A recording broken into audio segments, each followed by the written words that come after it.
Salt Lake City. With apologies to the Indiana Pacers, the Utah Jazz were the most inspiring story of the NBA season. Going into the season, fresh off the sting of Gordon Hayward leaving for the Boston Celtics, the Jazz seemed to be heading to that awful place known as NBA purgatory, not nearly bad enough to tank, but not nearly good enough to be considered true playoff contenders. They were a franchise with a great, underrated coach in Quin Snyder, a great defensive big man in Rudy Gobert, but beyond that just a bunch of question marks and spare parts, a cast-off in Ricky Rubio, an intriguing draft pick in Donovan Mitchell, a journeyman in Joe Ingles, an injury derailment in Dante Exum, an aging glue guy in Derek Favors. Could they compete for the final playoff spot in a stacked Western Conference? Maybe, if everything went right. And then something funny happened on the way to April. The Jazz turned from a franchise stuck somewhere between a rebuild and a contender into, well, a real contender. The Jazz had, when healthy, the best defense in the league. They struck gold with the 13th pick in Mitchell, who is, for my money, the NBA's Rookie of the Year, and a 2019 All-Star. They turned around Rubio's underwhelming career, they revived Favors, and they turned Ingles into a respected NBA starter who's now one of the top three-point threats in the league. They engineered a smart trade at the trade deadline, flipping an inconsistent Rodney Hood for Jay Crowder, who fits in perfectly with this tenacious, defense-minded group. Jazz fans went from a fanbase angry at being spurned by their biggest star, Hayward, into a fanbase madly in love with their newest star, Mitchell. They ended the regular season 29-6, embarrassed the Oklahoma City Thunder in a first-round series, and then shocked the Houston Rockets in Game 2 of their second-round series, sending things back to home territory knotted up at 1. Yes, the Jazz were the most inspiring story of this NBA season. Wait a second, was that past tense? Am I proclaiming this remarkable season for the Utah Jazz to be over despite only being down 3-1 in this series against the Houston Rockets?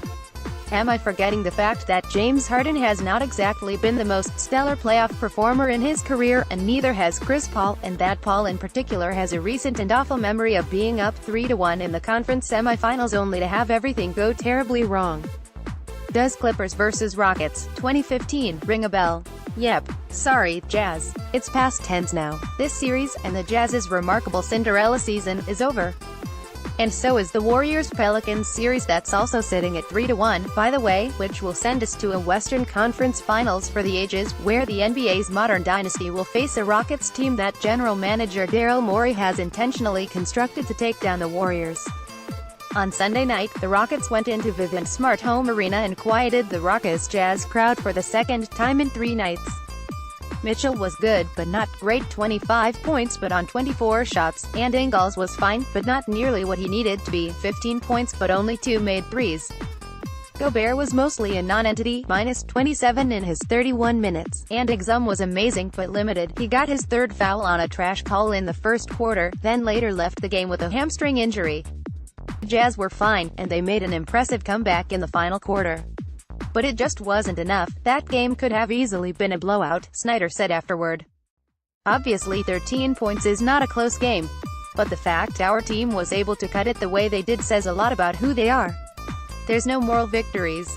But we gave ourselves a chance to be in the game. It's true that there are no moral victories, but when taken as a whole, you can't help but be blown away by this Jazz season, an appending of a franchise narrative, from trending downward after Hayward's departure to trending very much upward with a home run draft pick in Mitchell and a very well-constructed roster by general manager Dennis Lindsey.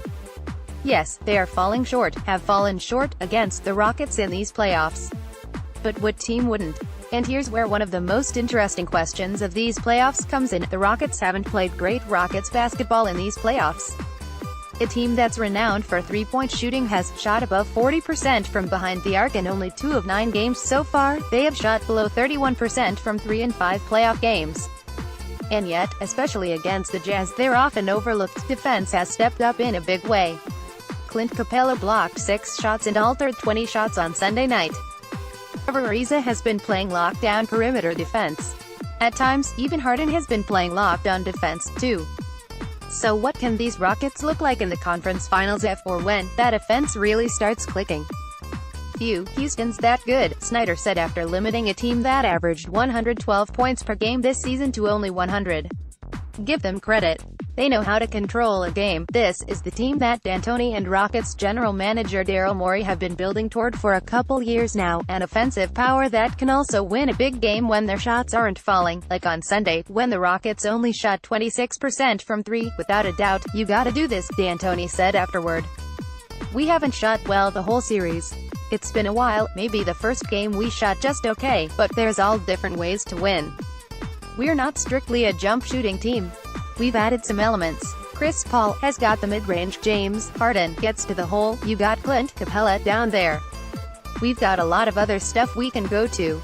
The whole plan was to get that, so we wouldn't be a one-dimensional team. The Jazz, the most inspirational story of this NBA season, haven't played great this series.